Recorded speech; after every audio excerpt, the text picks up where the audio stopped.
There is perhaps no feeling worse for a 5-year-old, or honestly, anyone at any age, than losing track of your parents in a public place. Multiply that feeling by a crowd of thousands. Triple the number of potential hiding spots they could be in, and you've got my absolute worst nightmare. This was especially true under the blazing sun of a Florida summer. Looking back now, I'd describe my younger self as a pretty codependent kid. I'd get anxious if my parents so much as moved to the next aisle over at the grocery store, and I rarely ventured beyond our yard without them knowing, or at least without another adult present, like a friend's mom or dad. So, when a family trip to Disneyland in the unfamiliar state of California was planned, I knew I'd be sticking to them like gum stuck to a hot sidewalk. That's not to say I wasn't going to have fun, of course. It just meant that any fun I had would be had exclusively with my parents, right there with me. And honestly, I was perfectly okay with that arrangement. My dad, however, was a more independent soul. He wanted his only son to eventually follow in his footsteps and grow into what he considered a real man. During this trip, he made a point of leaving me alone for short stretches at a time. He and my mom would look at an attraction across the street or browse a different section of a gift shop, gradually increasing the time I was solo by a few seconds each time. Now, don't misunderstand me. He always made sure I knew where they were headed. It wasn't like he just vanished without a word, and if I managed to get their attention, they'd come right back. Still, being surrounded by all those strangers was incredibly anxiety-inducing. School felt different. I knew my classmates and teachers there. If I started to cry, my mom would comfort me and sometimes suggest that maybe Dad was being a bit too tough on me. But you really couldn't win an argument with him. Once he got an idea fixed in his head, you'd be fighting him about it all day, if not longer. This all came to a head on the third morning of our Disney trip. My dad suggested that he and my mom go grab some breakfast while I waited back in the hotel room by myself. For most kids, the chance to be alone and watch unlimited TV would have seemed like heaven. But I just remember this spike of adrenaline shooting through me, and I felt like the hotel floor was dropping away beneath my feet. I mean, I was fine staying in my room or out in the yard at home by myself, but they were always nearby. At the same time, though, a big part of me really looked up to my dad, and I desperately wanted to make him proud. So, reluctantly, I put on a brave face and told them I'd be fine. I hunkered down in front of the Disney Channel as they left. The moment the door clicked shut behind them, I felt like the whole room was closing in on me. I watched reruns of Good Luck, Charlie and Ant Farm on repeat for a while, but I quickly got bored and tried to change the channel. Flipping through channels was my only real way to combat the mounting anxiety. Apart from the TV noise, the room was just too quiet, too big, too unfamiliar for me to feel comfortable. But for some reason, the TV wouldn't change the channel without a passcode. I guess I'd left it idle for too long. I tried for what felt like forever to remember what the room passcode was, but I just couldn't. I could feel the anxiety starting to build again as the same commercials played over and over. Now, I had nothing to distract me from the fact that my parents weren't in the next room. In hindsight, I know now that I had an undiagnosed anxiety disorder, pretty severe at that. But back then, I had no idea what that was or how to deal with it at all, aside from distracting myself or finding my parents. I chose the second option. I could hear my own heart pounding in my ears as I opened the door to our hotel room. We were on the ground floor of what was technically a motel attached to the main resort, so our door opened right onto a small parking lot. I'd been in that dark room with the curtains drawn for so long that the sun reflecting off a bright blue car parked next to ours blinded me for a moment. I knew I had to act fast if I wanted to find them. I didn't know their exact destination, but my mom had mentioned before they left that they'd be going across the big bridge to the left. I started walking down the road to the left, scanning for any bridges or Disney-themed breakfast spots I could find. This was a bit difficult, considering nearly everything around me was Disney-themed. I walked for what felt like way too long before I realized I hadn't seen anything matching her description. Just the Cinderella Castle sat a medium distance away, a looming presence and a potential beacon. I thought, maybe someone there could help me find them. I ran towards it as fast as my little legs could carry me. Only, even then, I managed to get even more lost. All the bright signs seemed to look the same, and I couldn't read very well yet, so looking at a map was out of the question. I also learned later that it was rush hour in the Magic Kingdom area, so the streets were packed with strangers, moving every which way. None of them paid me any mind. Not that I tried to get their attention in the first place. The thought made my breath grow short. I ended up just crouching in a corner for a minute, trying to make myself as small as possible and fighting back tears, while a Disney song played somewhere nearby. The crowds were really starting to close in. As I peeked through my fingers, I realized why. Someone in a princess costume had strolled onto the corner and was greeting people and signing autographs. I recognized the yellow dress instantly. Belle. She was my absolute favorite princess. We were supposed to do a photo opportunity with her later that day, but if I couldn't find my way back, that would never happen. My blood rushed in my ears and tears dried on my face. In that moment, I decided to be a man, even if I was a scared one. With shaky, wobbly legs, I cut right through the line and ran up to Belle. "Can you help me?" I asked. "You might be able to guess the rest." Belle glanced at the crowd of kids for a second, like she was signaling for parents to come get theirs for cutting in line. But then a look of realization crossed her face, and she kneeled down. "Are you lost, honey?" she asked. "Maybe Beast can sniff out your mom and dad if we ask him nicely." I agreed, wiping the tears from my face. This time, though, they were tears of relief. Apparently, my parents had been searching for me ever since they found our room empty and the door wide open. I guess in my panic, I'd forgotten to close it. The TV was still on, blasting more and more reruns. It must have looked a lot worse than it actually was. Like I'd been kidnapped instead of just wandering off. They called the front desk, who called hotel security, and the news traveled up a good portion of the chain. By the time I'd asked Belle for help, my parents were considering calling the actual police to file a missing persons report. My dad, in particular, felt incredibly guilty for his part in the incident. He apologized for leaving me scared and alone, and said we could wait until I felt truly ready to try something like that again. They both hugged me and promised a special dinner that night with my favorite Disney princesses.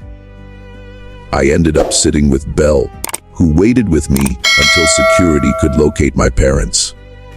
She was absolutely wonderful, chatting with me for a long time about anything and everything.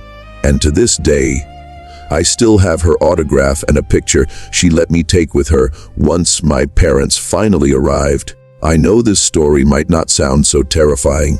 After all, there wasn't any active danger. But like I said, for a kid, getting lost in a massive crowd like that can be your worst nightmare come true. Ever since I moved into this house, weird things have been happening. Regularly, it sounds like someone is walking around the outside of the house at night. And it's genuinely starting to freak me and my roommates out. For some context, this is a college house, Just four girls in our 20s looking for a fun place to live. We've had a few different encounters that have led us to believe someone is watching us. And everything just keeps pointing in that direction. Let's go back to this past summer, when the first possible break-in happened. It was an evening in September, in the middle of the week. The garage door mysteriously opened by itself. We'd never used that garage for anything other than storage. One of my roommates was home alone, with music blasting. When she first heard it, she didn't think much of it. But about 5 minutes later, she went upstairs to check and found our garage door wide open and the back door unlocked as well. Again, we don't use our garage. She looked around but didn't find anything missing. She figured it was some kind of technical glitch, or maybe she'd accidentally left it open herself. About a month later, we were having a party around Halloween. Around midnight or 1 a.m., we noticed someone was in our backyard. We turned to look and saw a man sneaking up the side of our house. The moment he realized we'd spotted him, he immediately turned and ran away, up the hill and out of sight. It was also around this time that one of our car windows got broken. Nothing was stolen from the vehicle, even though there were valuables inside. Just the window was broken. Last night, while driving around, we noticed a car that we'd seen drive by our place several times before. We decided to follow it up the hill and see what was going on.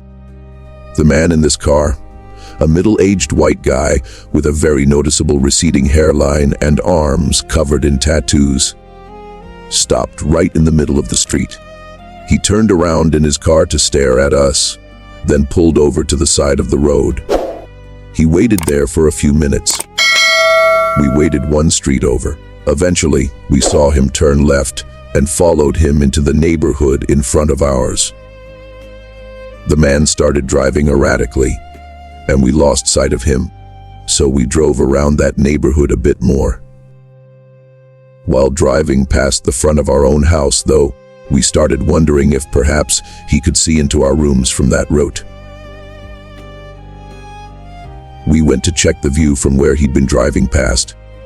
That particular route had a direct line of sight into my room, and the house that had that direct view, the exact same distinct old white sedan with a black shoe mark on the rear bumper, was parked right in front of it. We immediately went back home and looked out my window at that house. We realized we had actually seen that man there before.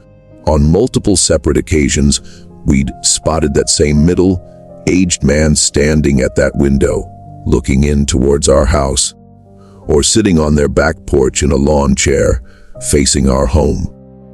Last night, when we went to bed, my roommate had her window open and heard footsteps. She heard our fence gate open and car doors opening as well. The footsteps sounded like they were directly outside her window. I heard them, too. Normally, I wouldn't jump to conclusions, but I feel like all these occurrences have to be connected. It's way too much to just be a coincidence. If anyone has any ideas or input, please let me know. We're genuinely getting scared. A few years ago, I was living in a fairly nice apartment complex.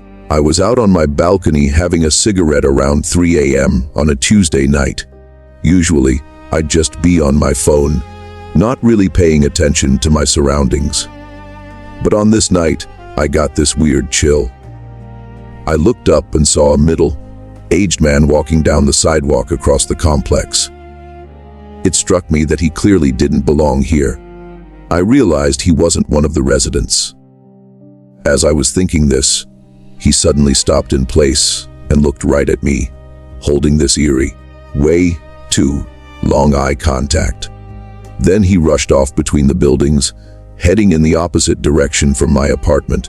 I told my husband about it and joked that if we got a knock at our door in the next 15 minutes, we could safely assume it was that creepy guy. Well, sure as shit, about 10 minutes later, there was this quiet, faint tapping at our door. My eyes nearly popped out of my head. My husband jumped up to grab his gun from the other room. I slowly walked up to the door to look through the peephole, holding my breath. There was the man I'd seen, looking right back at me through the peephole. I knew he couldn't actually see me, but the image of him staring directly into my eyes still freaks me out to this day. My husband walked up to the door and looked out through the peephole, then shouted, "What do you want?" in a threatening voice. Apparently, the man had his hand on the doorknob. He jerked back in surprise once he heard a man's voice. The guy asked for Jeremy, or some other made-up name, and my husband told him to leave. After trying to stall for a little longer, the guy finally walked downstairs. Once he reached the ground floor, he peered up into our living room window from the lawn. I closed the blinds, and he moved over to stare at me through the balcony door. He didn't move on until I closed those blinds too. We called security and gave a clear description of everything. A few days later, we got a report from our complex that an apartment had been robbed around that same time that night. What keeps me up at night, though, is this question: if you're going to rob an apartment, why would you choose one where you definitely know a woman is awake and at home, seemingly alone? When I was 17, I really wanted to be an au pair. The only place close to me that I could go to at that age was England. I found this family online, a mother with 2 kids, a boy and a girl. I messaged her and we talked. She seemed really interested and very nice. We set up a date for me to go, and that was that. When I got to the airport, needless to say, I was very confused when they weren't there to pick me up. I messaged the mother to ask where they were and if it would be long.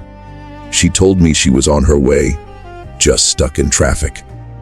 I thought to myself, okay, that's fair enough. She told me to just go to the exit and wait. Not long after, she messaged that she was there and was in a blue car. I was looking around very confused, since I didn't see a blue car anywhere. When I finally did notice it, a different woman than the one I'd been talking to got out and walked straight towards me. The instant I made eye contact with this other woman, I got a long text from the woman I was supposed to be working for. It basically said that her husband had come home from the country where he worked, and they'd decided, because he didn't want an au pair in the house. For some reason, she hadn't wanted to tell me that directly. So, she'd given my information to her good friend, who needed one. I was very confused by this, and a bit scared too. It all seemed very strange. It felt like someone had been watching me, waiting for the exact right moment to send that text. The new woman initially seemed friendly, but she was really hurrying, grabbing my things, and slamming them into her car while talking to me. I'm a bit nervous and non-confrontational by nature, so I didn't really know what to do or say other than to just follow her lead. When she was done, she told me we should get going. I told her I wasn't sure I was really comfortable with this. She said she understood, but she really needed the help. She had 2 children at home as well, and we had to move fast because of where she was parked. We got in the car and started driving out of the airport pickup area. The second we started moving, I told her again that I really wasn't sure about this and wanted to get out and just stay at the airport. She started to get really upset. She told me she could drop me off, but she had to get out of that spot first because she could get a ticket for letting me out there. I don't know if that was true or not. It's just what she told me. We drove around for a few minutes, still on the airport grounds, and stopped a bit away so I could get out and call my parents. I started talking to them, but I noticed that while I was on the phone, the woman inside the car was talking to another woman, the one I'd initially spoken to, I presume. I didn't understand the language, so I couldn't tell what they were saying. When I was done, I got back in her car. I told her I really wanted her to let me out at a specific spot. She kept asking if I was sure I didn't want to go into town with her, maybe get dropped off by the shopping center. I told her no, I just wanted her to let me out by the airport entrance. She did, and thankfully, I went inside and talked some more with my parents. After this happened, I received some weird voice memos from her and 2 other people. I couldn't understand them, which was also strange. My parents tried to contact both of them, but they were immediately blocked. If you don't know, a lot of au pairs are treated very poorly. So, to feel safe and secure and ensure we don't get cheated out of pay or made to work more than allowed, we have to sign a contract. I found out the contract the initial woman had sent me was completely fake. I don't know how they knew, but a lawyer said it wasn't legitimate. The address she'd sent me was also fake. Apparently, she didn't live there. I later found out that the city we were supposed to meet in was a bit of a hotspot for human trafficking. I didn't know that until after all this. It was a lot of very sketchy stuff. I don't know, maybe I'm overthinking this one. Maybe it's not as bad as I think. But in the moment, I was sure they were trying to do something bad to me. My name is Diane, and I'm here to tell you about my honeymoon with my wonderful husband, Cooper. We met only 2 years before we got married, in college, and it was a total whirlwind romance. I'd never met a more considerate, kind, or funny man in my entire life. We've been married for 5 years now, and I can honestly say he's still my better half to this day. Our first date was to see the 2017 Beauty and the Beast remake. And despite what people say about the live-action versions, we both found we actually really liked it. In fact, we made it a tradition to watch it on each anniversary or on special occasions significant to our relationship. Early on in the wedding planning, we decided to take the plunge and have our honeymoon at Disney. This would be our first major couples trip, not sponsored by our school, so we had a huge learning curve ahead of us. Cooper had gotten a degree in finance, so he knew the ins and outs of trip planning pretty well, and I was more the bargain finder. This made planning the trip a lot easier than we'd thought it would be. So, despite all the stresses of putting a wedding and honeymoon together, we never lost sight of what it was really about: celebrating our love. Cooper and I, however, ended up in the middle of something straight out of a thriller. The first few days of our week-long trip were wonderful. We chose a tropical suite with a strong paradise theme. It had its own pool and hot tub, and was close to a cute little Disney-themed breakfast place we wanted to try. Coop loved the Mickey-shaped waffles. By the way, he still likes to make them like that occasionally. The room was pretty cozy overall, especially for a newly couple.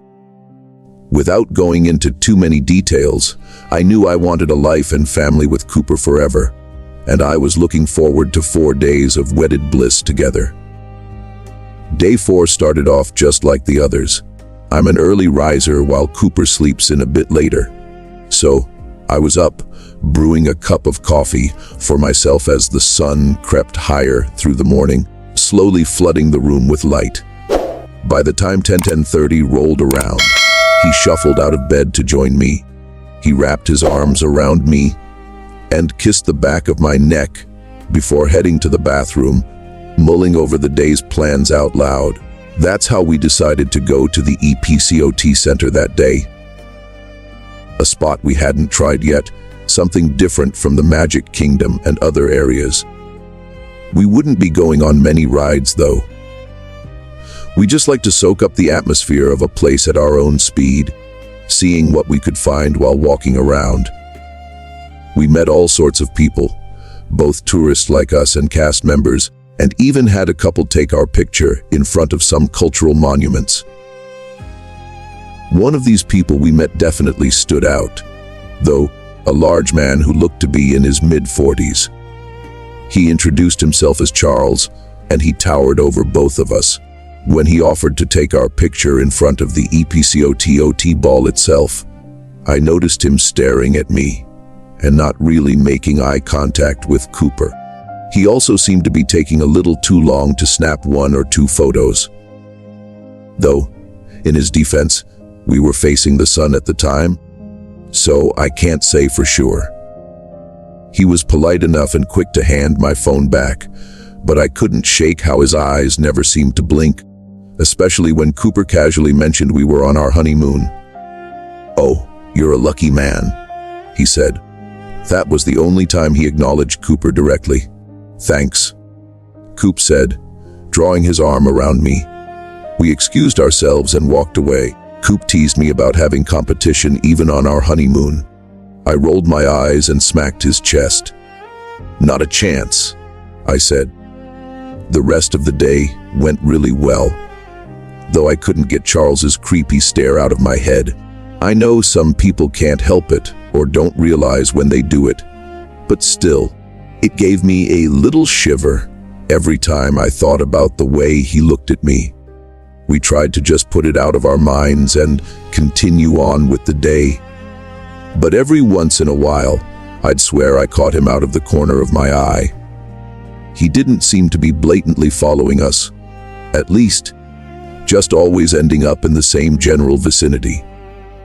But I kept my eyes out even more after the 3rd time. I mean, the parks aren't that small, right? We decided to go back to the hotel room after the sun started to set. We were tired and wanted some couple time. Coop was whispering romantic sweet nothings into my ear the entire shuttle ride back, right up against my ear so the other passengers couldn't hear. His voice resonated warmly in my chest. Ever the romantic. I had just cuddled into him when the shuttle stopped to let on more passengers. And who did I see walking down the aisle? Charles. Same clothes, same towering form, same creepy stare. He noticed us immediately, and in about the time it took me to think, "Please don't sit by us," he sat down right next to us. Of course. Seriously, what are the odds here? Coop launched into his friendly persona and started trying to chat with him. "Oh, it's you." Small world, huh? Enjoy the parks for the day. I wasn't really listening though. I was too busy glancing from Coop to Charles. I noticed that once again, Charles wasn't paying any attention to Coop at all, even as he gave vague answers to his questions. His eyes just centered straight on me. If I felt a little uncomfortable, feeling his gaze from a distance away, being glared at from point-blank range made my stomach nearly roll out onto the floor. My heart nearly stopped when Charles cut Coop right off and said, "I can do you better, pretty lady. I can tell you like it rough." What? I couldn't stop the anger in my voice. Coop immediately dropped the nice act and went off on the guy, telling him not to talk to me like that and to leave us alone, or else. We were starting to attract attention now. But Charles didn't seem to care. He simply said, "Come to my room if you change your mind," and rattled off a room number in our same resort. Great. Just great.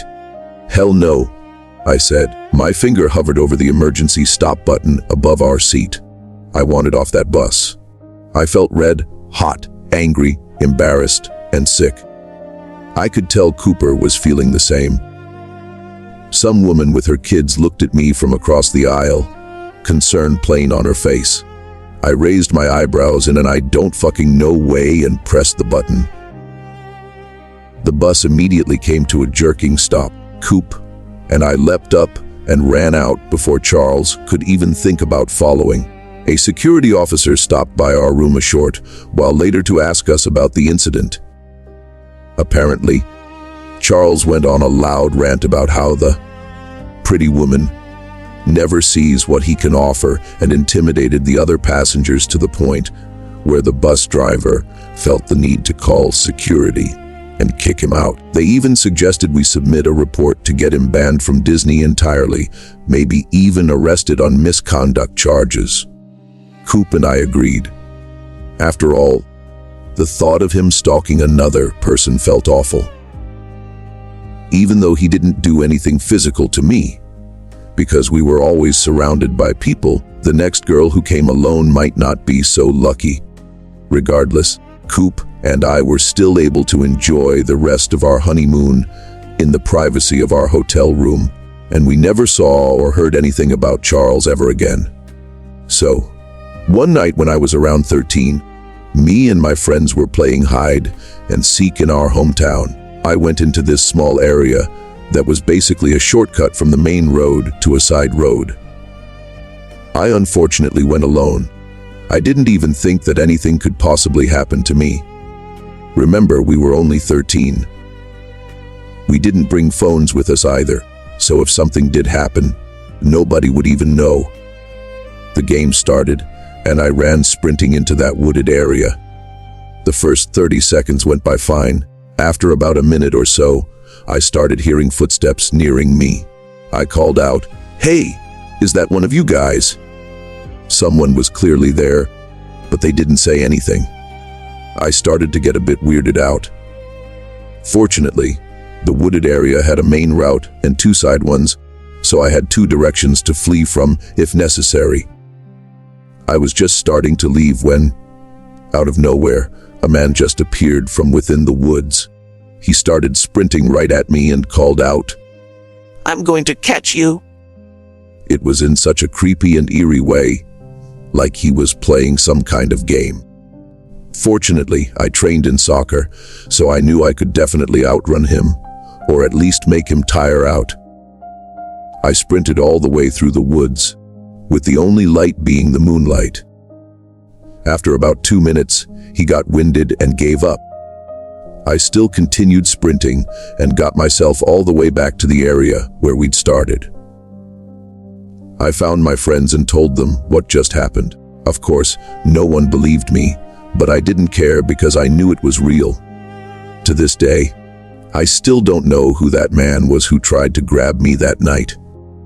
But I know for sure it wasn't a sporty guy. If he had been, the outcome would have been very, very different. It was my first year at university, completely new to the city and its surroundings. One evening, my friend and I decided to take a trip to the mall. It was around 8 p.m. or so. We got on a bus that my friend claimed would take us right there. Instead, we ended up at an empty bus terminal. It was around 10 p.m. by this time. We waited and waited for another bus to come. There was no one else there with us. A while later, an old man walked by and told us that since it was so late, another bus wouldn't come for another hour or so. He told us to turn and walk down the road, where we would find another bus stop with a bus coming sooner. We followed his instructions and entered a single-lane road with tall trees on each side. There were only a few street lamps working, so the area was very dimly lit. The road was sort of built on a slant as well, so all we could see was the road and the trees on either side for a long distance. Once we arrived at the other stop, we waited there. My phone battery died in the meantime, and my friend had forgotten hers in her dorm room. We were starting to think that maybe no bus would come at all. We began to panic. Then, as we were waiting, I turned around to see two people with backpacks walking down the road. I was kind of relieved to see other people around. So was my friend.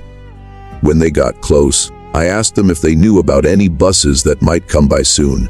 I noticed these two were kids, about 12 or 13 years old. One was a boy, the other a girl.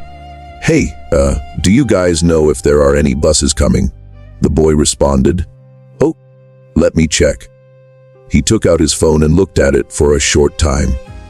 Meanwhile, my friend had started talking to the girl. "Hey, where are you guys from?" The girl didn't respond. The boy eventually looked up and said the bus would be here in 10 minutes. I turned my head to look at my friend. She was looking at me, and I turned my head back to thank the boy. They had disappeared, nowhere to be seen.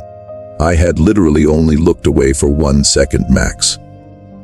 We both looked down either side of the road and by the trees. We couldn't find them anywhere. Surely, we would have seen them. I literally looked away for only 1 second. Needless to say, we were both extremely unnerved until the bus finally arrived.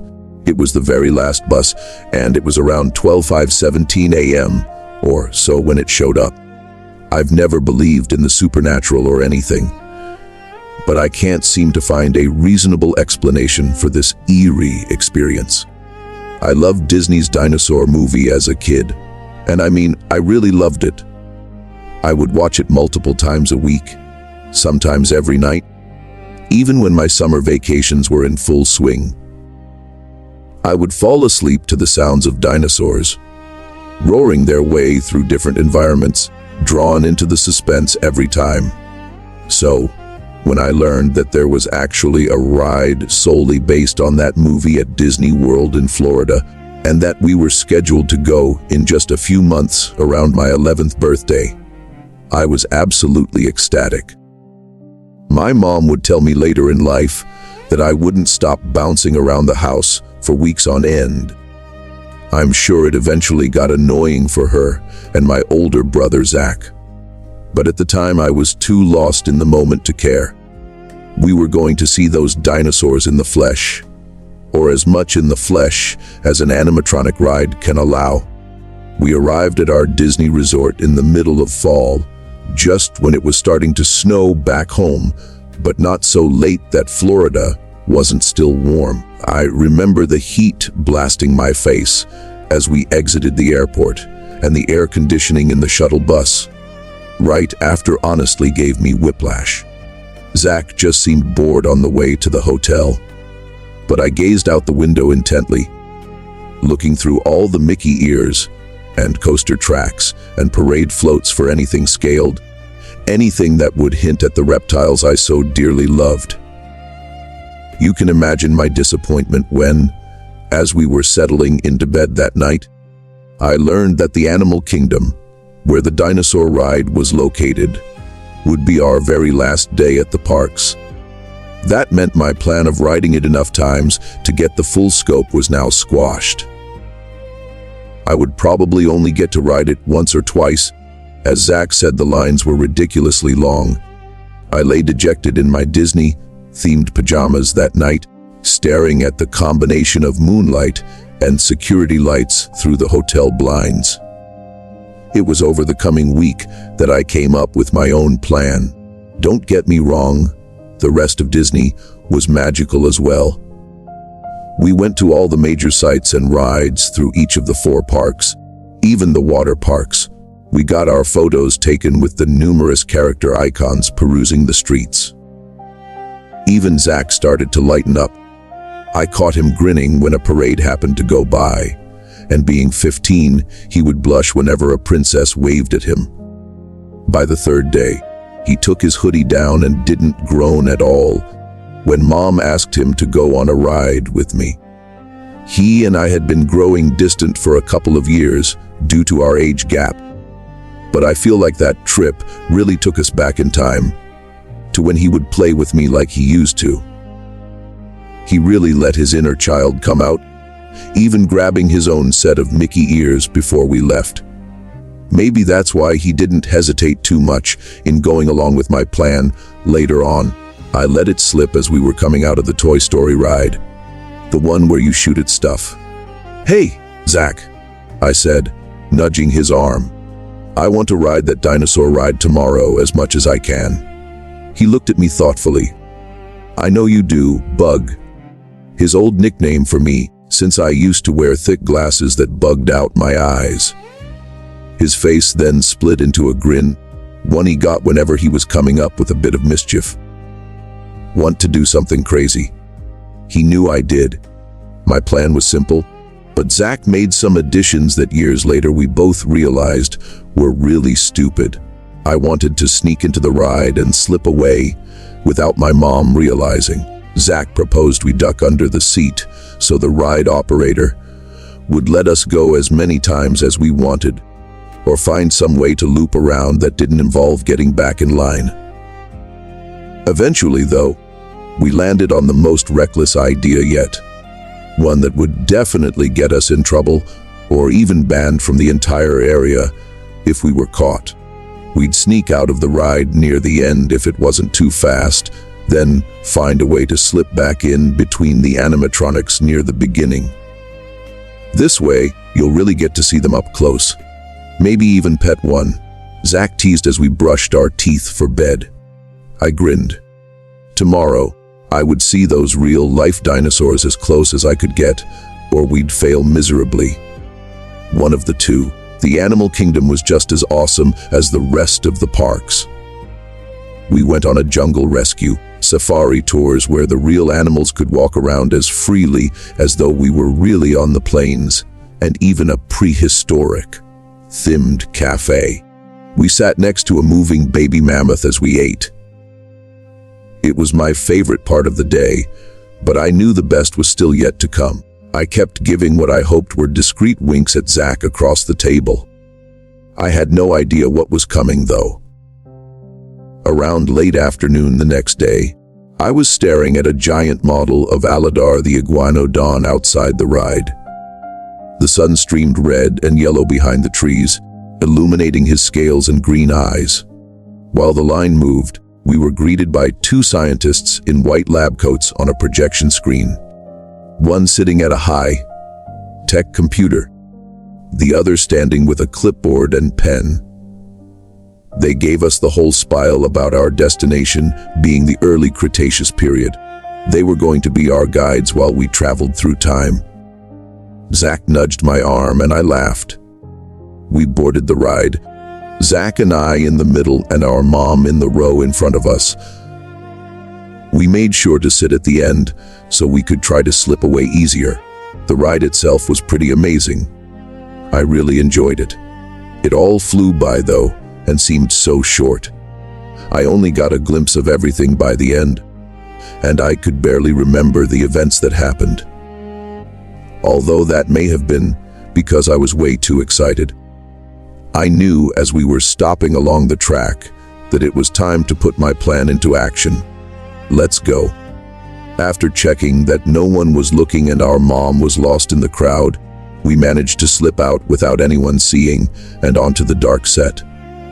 Zach, being a responsible older brother, held my hand to make sure I didn't trip or get hurt, until we got to a more lit section of the ride. Right by one of those triceratopses, I think. I reached out and patted its spiked nose.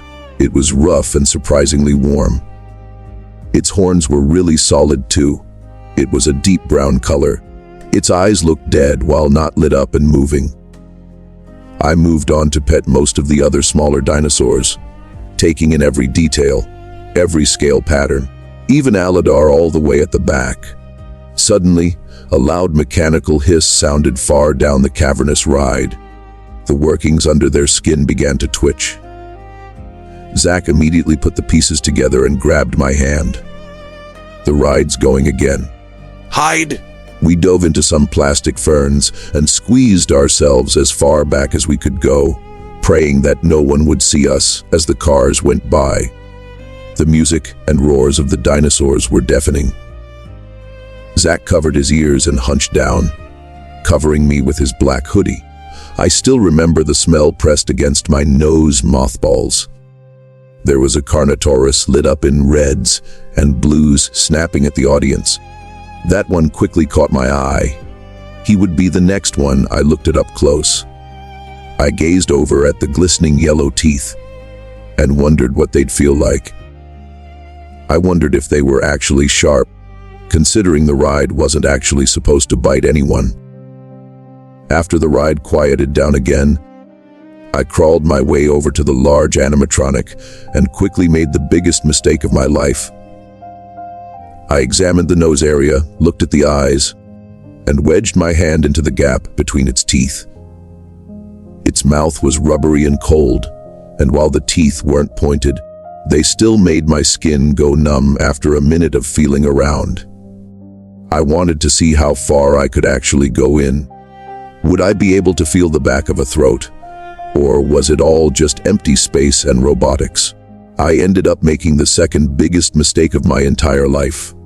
I pushed my tiny arm into its mouth, as far as I possibly could go. I managed to get it almost up to my shoulder before it started to hurt. It was an awkward angle. My arm was straightened slightly upward, and I had to brace myself against the animatronic to stand. Zach caught up with me and said he wanted to take some pictures to show his friends. He told me to make funny faces as though the dinosaur was in the middle of eating me. I did, twisting myself to face the camera this way and that. All the while, my arm was in the gigantic mouth. When we were done, Zach said, "All right, let's get out of here before it picks up again." I remember replying, but I found that I couldn't move. I pulled and pulled, but I couldn't get my arm out from between the rubber teeth. It had gotten stuck. My shoulder was really starting to hurt from the strain. As I twisted my arm around, I couldn't feel much except for pins and needles. I'd gone numb. "I can't get it out," I said, my voice extremely small. Zach was starting to get annoyed. "We're done. Come on, let's get out of here." I can't get it out! I said louder this time. "Zach, my arm is stuck." I never got to finish that sentence, though. The ride roared to life, and something in the mechanical body shifted. The mouth clamped down over my arm. It dug into my skin. I could feel something sharp and mechanical jam into my hand inside its throat. There was no way I could describe the pain that followed. I screamed. I don't even really remember that much except for something wet, warm, and sticky flowing down my arm. Zach told me sometime later that the animatronic had done a motion, releasing my arm, but my hand was stuck in the mechanisms. He then told me he had to watch as I was picked up by my wrist and flung around extremely hard, right as a car went by. I remember him screaming, "Oh my God," over and over. The ride instantly stopped. Zach came out of hiding, screaming for someone to help me. People were frantic. Someone tried to remove me from the thing's mouth, but a cast member stopped them, saying it would only make things worse. I was dangling, limp and unconscious. Blood covered my shirt and caked the inside of the dinosaur's mouth. Zach said that was the scariest part, how much blood there was and how I wasn't moving at all anymore. I woke up in the hospital hours later with my mom and Zach right there. I had come away with a wrist broken in multiple places, a dislocated shoulder, and 3 of my fingers sliced off. But amazingly, I was still alive. The doctor told my mom that I was lucky that was all that happened. The flinging and the pressure on my arm could have caused much more damage, maybe even caused me to bleed out or sever an artery. She told me all she could do was nod and cry. Obviously, our big trip was cut short. Zach and I were grounded more than we'd ever been before after we got home, and my injury slowly healed over time. I obviously have some major motor issues in that hand, but otherwise, I get around okay. Although I still love the movie, I have to go into another room whenever the Carnotaurus shows up on screen. I just can't look at them anymore. I'm a lot older now and look back on that incident as a cautionary tale. In theme parks, even places like Disney, those rules to stay inside the vehicle are there for a reason. This happened a few months ago. I'm a 23-year-old female, and I had finally bought a car for myself. I love driving around and listening to music, and I usually like to do this by myself. On this night, it was sometime around 7 p.m. or so in the wintertime. On this particular drive, I took 2 of my siblings with me, my sister, who was 18, and my brother, who was 13. I took them along after their constant pleading because they were so bored inside the house. Now, I'm a smoker, And coming from a South Asian household, women are not supposed to smoke. So, I took these opportunities to smoke a bit without worrying my parents would catch me.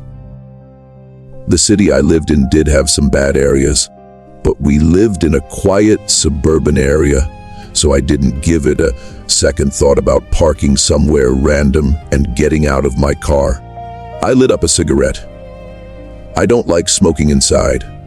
There I was parked beneath a street light, scrolling away on my phone. It was getting pretty dark out, but I wasn't that worried about it. I visited this road quite frequently, and it wasn't far from my aunt's house. As I was smoking my cigarette, though, I just so happened to look up from my phone, only to see a man emerging from some bushes nearby. I didn't really think much of it at first. I see people walking around here all the time. This man was very tall, standing at least 6'4". He was on the opposite sidewalk, so I assumed he was just going to carry on walking. I looked back down at my phone. That was until I looked up again and saw the man now standing in front of my car, staring at me. My sister, who was still in the vehicle, must have been watching him as well, because she knocked on the window and told me to get in. I had already put out my cigarette and was making my way to the driver's side door. My keys were in hand. The man was just kind of standing there, not moving a single muscle. I got in and immediately locked the doors. I breathed a sigh of relief. This man hadn't done anything at all, so I thought that maybe I was just overreacting for no reason. As I put my keys in the ignition, I looked up to see where the man now was. He was no longer standing in front of my car, though. I looked into my rearview mirror and could see he was now standing behind the vehicle, snapping photos of my license plate. I rolled the window down slightly. I could see his face a bit clearer now. He appeared to be an Indian man with a very thick beard and a hoodie covering his head, obscuring some of the features on his face. I tried to speak to the man as politely as possible. Excuse me, sir. What are you doing?" The man came towards my window, but still kept his distance. Immediately, he seemed to be very angry. "Do you know who I am?" Of course, I did not know who he was. I didn't know if he was asking a rhetorical question or not. "I have a lot of shit going down, and I don't need you parking here and watching me. You look real suspicious, just randomly parking here with your two friends. What do you think you're doing watching me? Get the fuck out of here." I chuckled nervously. I was trying to keep calm. I didn't understand how we looked threatening in any way. I'm a very small girl who's been told many times she still looks like a kid. We were all in our pajamas, and I was clearly minding my own business. "Look, man, I just park here to smoke. I come here all the time. I live close by." And that's when the man got right up to my window and slid his fingers in through the gap. He forced my window down all the way just by pushing with his hands.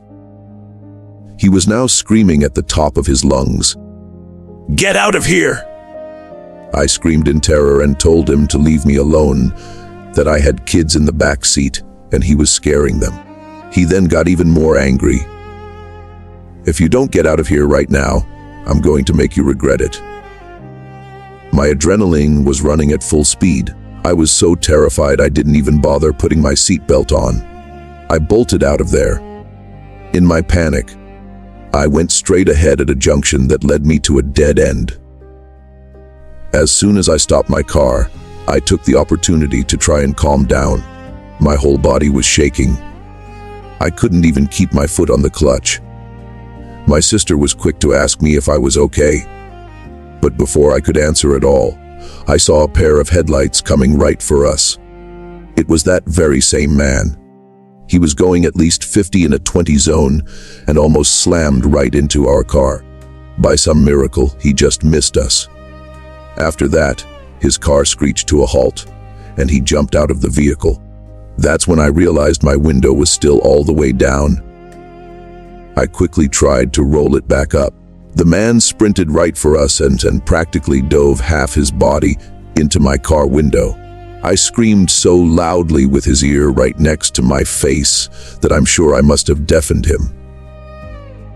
He was trying to grab my car keys from the ignition. I thanked my lucky stars that with my car, to release the key, you have to have your foot on the clutch, which I didn't at this moment. I was pressing down on the horn of my car as much as possible to make as much noise as I could. I scratched his hands away from my car keys. I heard my siblings crying their eyes out. My little brother had no idea what to do, and my sister was in the passenger seat experiencing all of this firsthand.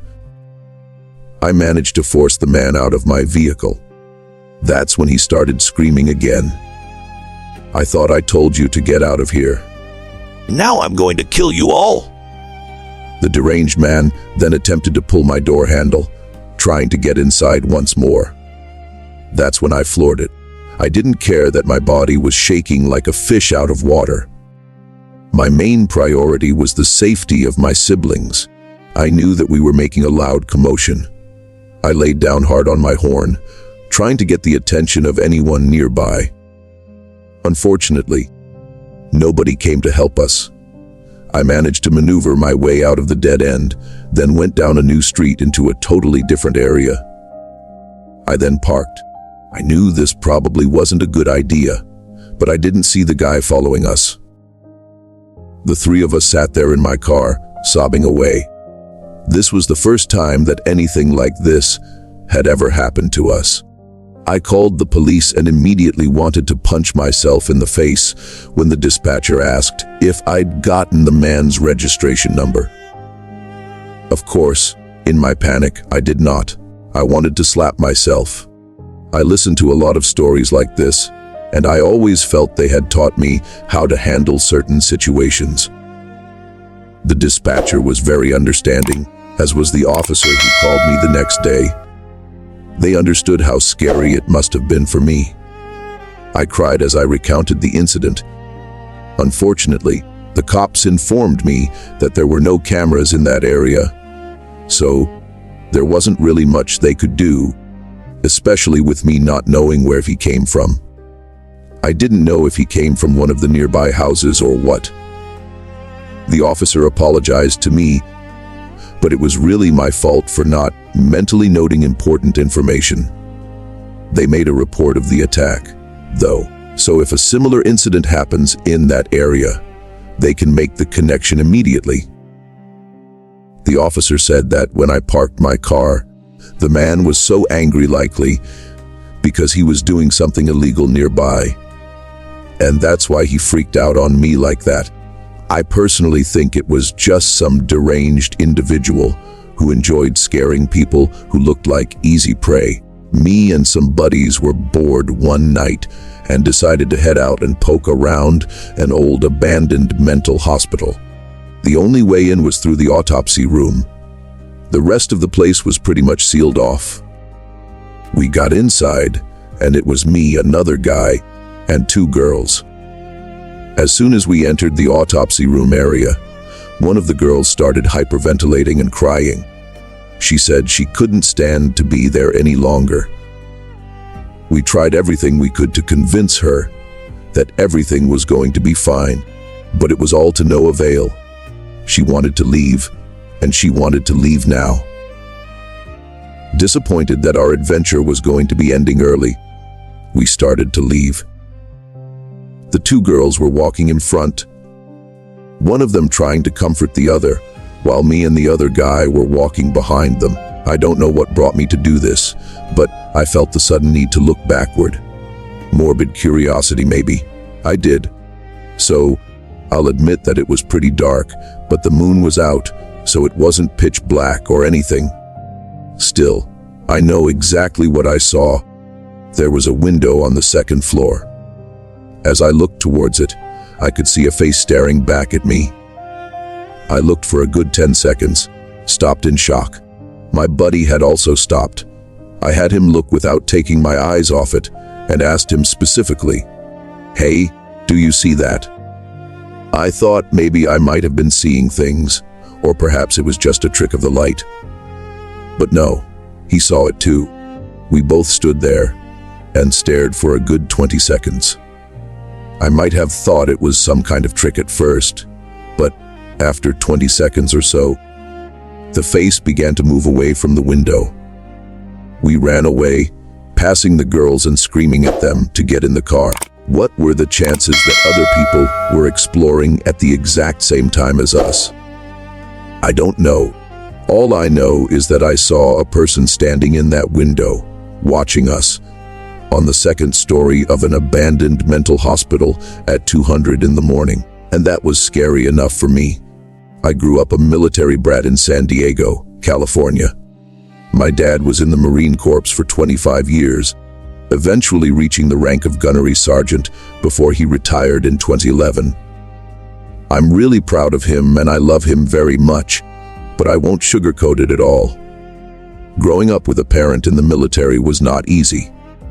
He wasn't home much, and when he was something of a disciplinarian. I didn't have nearly as much freedom as some of my friends did. But that was just as much of a boon as it was a burden. It really helped me stay on track at school and gave me the means to get into a good college later on in life. Without a doubt, though, the worst part of him being in the Marine Corps was when he had to go away to war. Although he wasn't part of the initial invasion force, my dad was deployed to Iraq in June of 2003. I was 11 years old at the time, and it really sucked having to say goodbye to him. No matter how much he tried to reassure us, he would be okay. I was old enough to be acutely aware that might be the last time we ever got to talk to him. The last time I ever got to hug him. The last time I'd ever get to see him alive. Needless to say, the next 6 months were some of the most stressful of my entire life. Every little news report I saw on TV gave me the worst anxiety. Every time we got news a serviceman had died over there, I feared for the worst. Mom tried to shield us as best she could, but at the risk of sounding a little full of myself, I was smart, inquisitive, and sensitive as a kid, and she could only do so much to keep me from worrying. So, it was that in September of 2003, Mom decided to take me to Disneyland for the weekend to take my mind off things. To be honest, it was exactly what I needed. I was hugely into Disney when I was a kid, and although I'd been to Disneyland a few times before, being so stressed around the house meant seeing it again was like doing so through fresh eyes. I took pictures with as many of the characters as I could, and each ride me and my mom went on seemed to alleviate my anxiety and depression that much more. The whole first day was going wonderfully well. That was until we got in line to ride the Big Thunder Mountain Railroad. I'm pretty sure it was about 11:30 by the time we got into the little rail cars for the ride itself. Everything was going smoothly at first. We were speeding along all the twists and turns until we hit the little fake desert setup, and then an incline into a dark tunnel. I just remember feeling this jolting sensation shake the cars, all while we were in the dark. Then this horrible grinding of metal and a thud. Before the people in the cars in front of us started screaming, and everything came to a sudden stop. Everyone was really shaken up from this, but then I heard some of the worst things I've ever heard before in my life.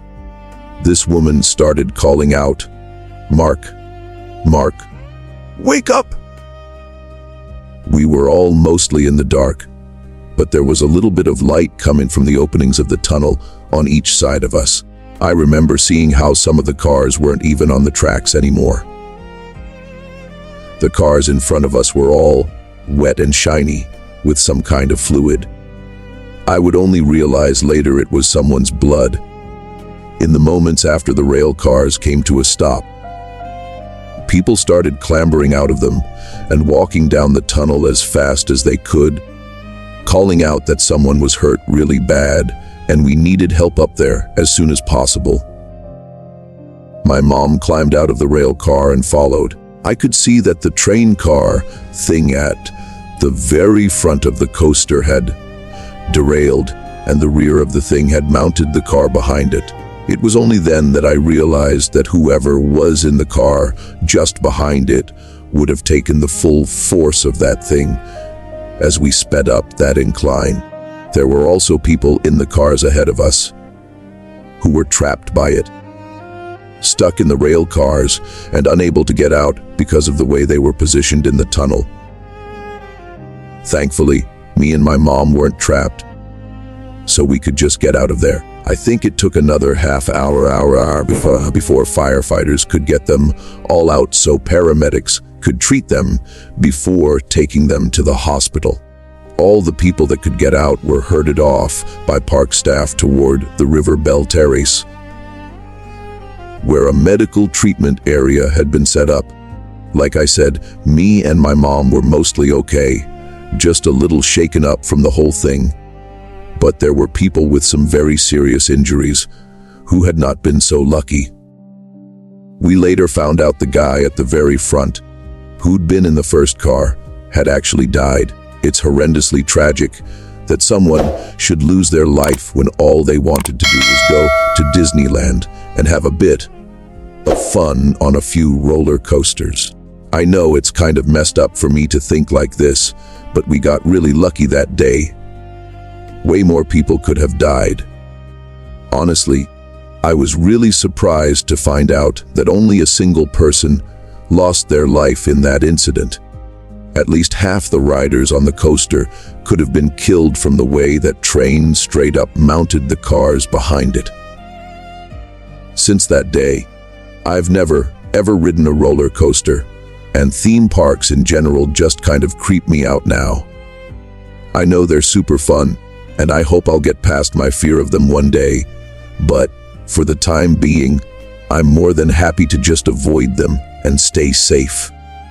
Even the sound of people screaming on them reminds me of Big Thunder Mountain, and the way that woman just kept screaming for her husband or son or whoever it was to wake up, and they never did. When I was 18 through 21, I lived in an area in LA called Koreatown. It's a pretty hip place nowadays, I hear. But when I lived there, Koreatown was kind of racially split. South of 8th Street was El Salvador and MS-13 gang territory, and north was Korean. I lived on the MS side. I saw a whole lot while I lived there. We had a prostitution operation in the alley, kids selling drugs, LAPD raids. My neighbor had a mini chop shop in the garage. Stuff was always going down there. I just minded my own business and really did live peacefully there. I never felt unsafe, really, but I also never let my guard down when out and about. One day around 4 p.m. or so, I decided to walk down to a little corner store 2 blocks away. It was a walk I did regularly, so I felt pretty comfortable. But once again, my eyeballs were open. I was almost to the store when this blue Toyota convertible pulls up to the 2-space parking lot. I kept walking but made eye contact with the driver. He was a lifer. For those of you that don't know what that means, he had MS-13 tattooed from his forehead to his chin. This man was not to be fucked with. I gave him a polite nod and walked into the store. I walked back to the drink section, and as I was pulling open the door, that guy was just suddenly there with me. I could feel him breathing on my neck. He started to smell my hair. I could smell the weed and liquor on his breath. I was absolutely frozen. I felt a fear like I'd never felt before. I'm a generally scrappy girl. I've survived some stuff. I'm confident as well, but in that moment, I felt like prey. I was sure that if I did anything that rubbed this man the wrong way, he was going to rear me, kill me, and then go about his business like nothing happened. I just kept moving around the store, grabbing stuff I had no intention of buying. The entire time, he was following me, whispering in my ear all the things he wanted to do to me. To this day, I've never had anyone say the disgusting, dirty things this guy was saying to me, all while grabbing himself as well. I don't even know how he stayed so damn close to me while I tried to move away from him. I can't explain to you the energy this man exuded. In my soul, I knew he was a monster. I kept making eye contact with the men behind the counter, but both of them looked like deer in the headlights. They knew not to make a peep, so they didn't set this guy off. I wasn't sure if they would help me if he decided smelling me and speaking his desires got old. I wasn't sure if he was going to assault me. Suddenly, as soon as he'd come, he just left. I turned around and walked out the door. I didn't buy anything. I don't know if he saw me walking down the street and decided to make contact with me or what. I stayed in that store for probably 30 minutes after he left. The men behind the register helped me put back the things I kept adding to the counter. When I was ready to leave, one of the men went to check if the guy was gone for me. I ran home, and everywhere I went, I was on the lookout for that light metallic blue Toyota convertible. So, a few summers ago, the old ball and chain and I took the kids down to Florida for a week or so they could visit Disney World. It was a win-win situation. It would actually stop them from pestering us to take them there, while us grown-ups could soak up for a while in the tropics. A whole 7 days to experience what an actual summer feels like. Don't get me wrong, I love my native state of Maine, but the only thing scarier than a Stephen King book is the weather there. As the saying goes, don't like the weather in New England. All you got to do is wait a minute. So, we're down in Orlando for the week, and the arrangement is that we'll spend 3 days at Disney World, with a day on either side where the grown-ups will do fairly grown-up things together. So, we're walking around the city, seeing some sights, baking in the Florida sunshine. I get the one thing I'd really been after, which was a huge Cuban sandwich. The kids are being corralled by their mother, while I'm trailing behind, trying not to pass out from ingesting my body's weight in pork, bread, and cheese. At one point, my wife needed to use the bathroom, so I was in charge of keeping an eye on the kiddos. She ran off to find somewhere that would let her use the restroom without making her open her purse. Now, admittedly, this is where I fell short of being my best as a father. I found a bench nearby and sat my ass down on it. I told the kids to stay where I could see them, which, since I shut my eyes and started sunbathing like the disgusting, greasy lizard person I was a little bit redundant. Next thing I know, I was just about to doze off when I kind of jerked out of my haze. I had to check on what the kids were doing. I get up and look around.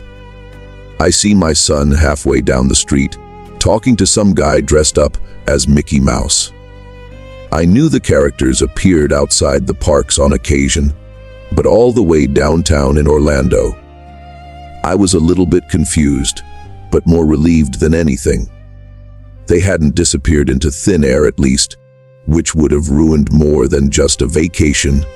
I can tell you that much. I'm walking towards Old Mickey when I started to realize there was something not quite right about him. The Mickeys in the park were all super animated, having theatrical movements to keep the kiddies entertained. This one was anything but. While my kids were basically dancing around him, wicked excited to see him outside the park, Mickey was just kind of staring at them, almost like Mickey Mouse had taken a few Mickey pills. Sorry, that's a dad joke. Comes with the territory, I'm afraid. It's only as I started to get closer, though, that I really started to see how this particular Mickey here wasn't just acting wrong. He looked wrong, too. It wasn't just that. The shape and color of his copyright dodging costume was all off kilter. It was pretty damn filthy, too. I mean, I get those things must not be the easiest thing in the world to wash and clean. Like, I'm pretty sure the head won't fit in a washer, dryer or something. but this thing was covered in dirt and old stains. It was seriously gross. I dread to think about what that thing must have smelled like on the inside. Look, I'm not a total jerk. I understood, or at least thought I understood, what the deal was. This guy was in a knockoff suit.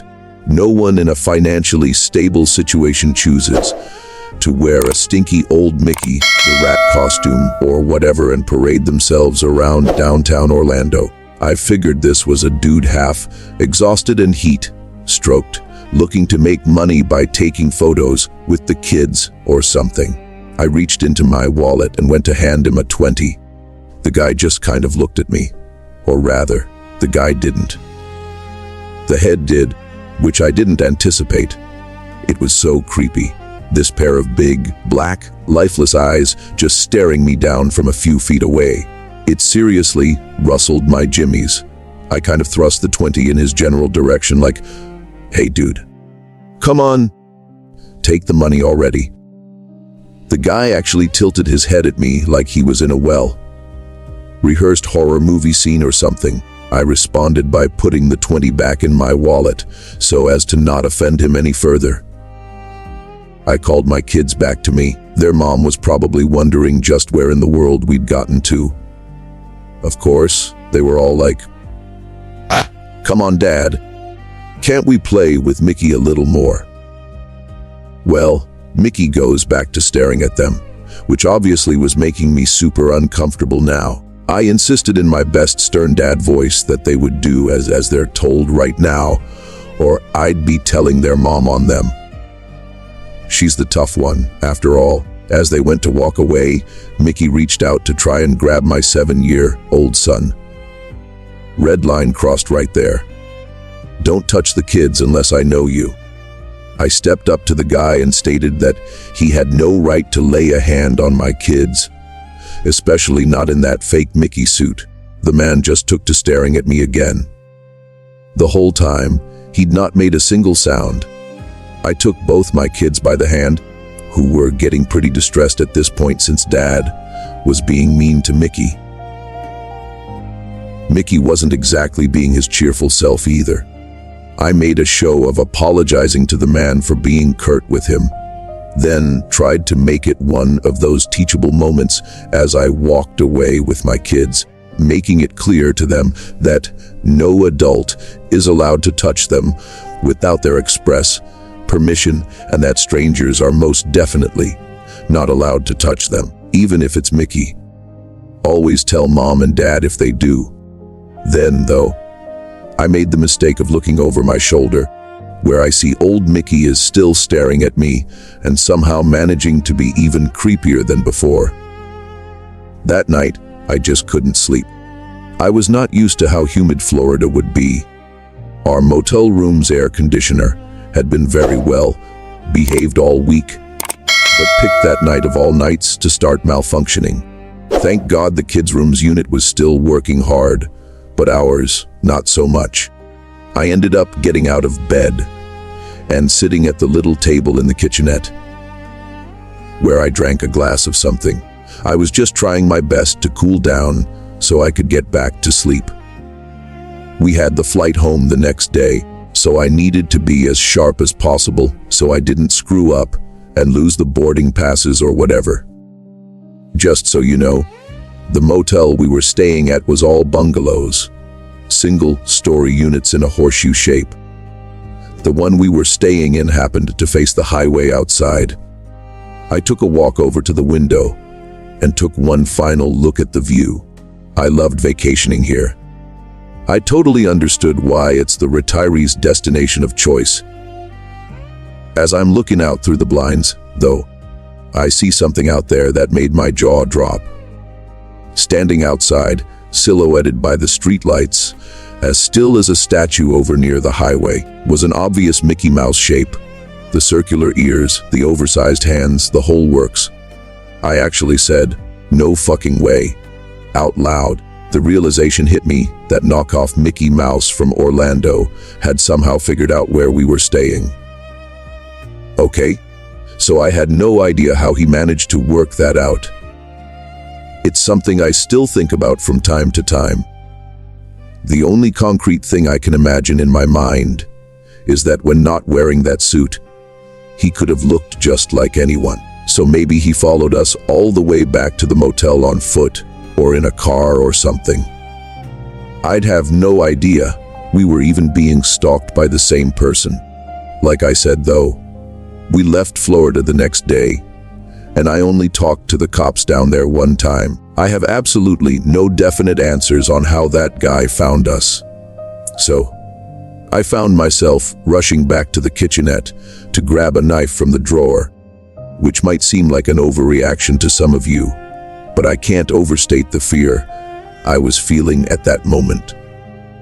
Something happens when you're a dad, something where you're not willing to roll the dice with your kid's safety. So, whatever was about to happen, there was no way I was going into it with just my fists. Knife in hand, I rushed back to the window and looked out to see that no one was there anymore. Note that I say, no one, and not nothing, because lying in the parking lot about 100 meters closer to the motel room was the entire knockoff Mickey Mouse costume, just lying there on the tarmac. I was staring at the damn thing in terror for a moment. This guy had stripped off his costume in 15 seconds and was now nowhere to be seen. What happened next is literally something out of a horror movie. I'm checking the peripheries of the parking lot, trying to spot this guy, when boom, he pops up right in front of the window and bangs his head onto the glass. Yes, his actual head. It was so hard, I thought it would knock the entire pane out whole. I almost had a heart attack right there. Whatever yelping scream I made when the guy appeared immediately woke up the wife and kids. I told the missus to get in the kids' room and lock the door behind her and call the cops as well. After which a few terrified questions pertaining to what was going on came. This window pane must have been made out of security glass or something, because this guy, who by the way was now completely naked from head to toe, just couldn't seem to break it no matter what he threw at it. His fists, his forehead, whatever. It just boomed and shook the frame. The whole time I was waving my knife at him and shouting that the cops were on the way. He switched his attention to the door, trying to bash it open. As I rushed over to the kids' room and asked my wife if the cops had sent anyone yet, I heard her respond with, yes. By the time I got back to the window, the banging had stopped, and the empty Mickey suit was gone from the parking lot. I watched that parking lot until I saw the blue flashing lights approaching, and only then was I really able to breathe properly. I gave statements to the cops who arrived and told them all about the earlier interaction I had with the man. I figured it would be pretty easy for them to find the guy who was butt naked if he didn't have this huge Mickey Mouse suit on. But like I said, it wasn't like we were there for much longer. The next day, we caught the plane back home to Maine and back to reality. I had to get on the phone to Orlando police to see if there had been any developments at all, which, to my surprise, there hadn't been.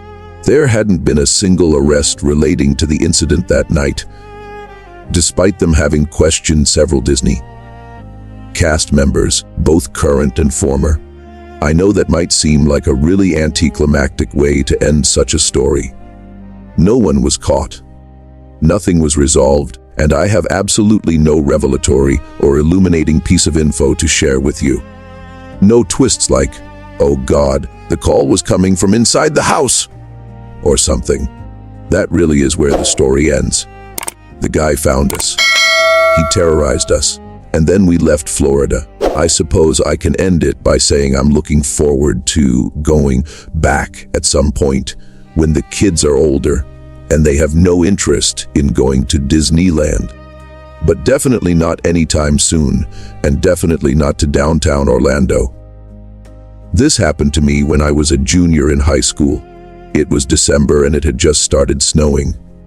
That evening, My best friend and I were in debate class and were getting ready for our state qualifiers that were the next day. We were writing out our cases, and as usual, we were right at each other's throats over the details. It was very stressful and tense. We finally finished our cases at around 3 a.m. We decided to go to my room for the night. Almost as soon as we got inside, we heard what sounded like water turning on the other side of the house. No big deal. Probably my parents, I thought at least. Then we heard the front door open. I told my friend I bet my mom woke up and wanted some fresh air. She did that from time to time. I thought that's really what that was. That was until we heard heavy footsteps in my living room headed right toward my bedroom. They were not my mother's or anyone else in my family's. My friend and I looked at each other and were both freaked out, just standing there frozen in my room together. We moved closer to each other. The footsteps started again, but this time they were running. We both flipped out. My bedroom door flew open and we screamed. To our surprise, nobody was there. We ran to the bathroom that was connected to my room. I closed and locked the door behind me and stood against it. When we finally built up the courage to do so, we sprinted to my parents' room, crying hysterically. We obviously startled my parents awake. They said neither of them had gotten up earlier. My dad grabbed his gun out of the closet and looked around the entire house, but there was no sign of anyone there. What is up, guys? Blue Spooky here. Thank you guys so much for watching, especially if you made it this far to the end of the video. If you liked the video, please be sure to like, share, comment, and subscribe if you feel so inclined. If you have any feedback for me as well, be sure to leave that in the comments below the video. If you guys have a story you'd like to send in, or if you'd like to contact me for any reasons, there will be links to my social media in the description below the video, including my Facebook, Gmail, and Twitter accounts. Go ahead and send me a message on any of those, and I'll try to get to you as soon as possible. If you do decide to send in a story, please be sure to include in the tagline what the name of the story is, Z if it has one, what type of story it is, Z if it has one, and how you'd like to be credited in the description below the video. Please make sure to include as much detail as you feel comfortable with, and try to use as much proper grammar as possible to make sure you have the highest chance of appearing in a future video. Overall, I think that's pretty much it for now, guys. So, thank you so much for watching, and I hope you guys have a great day.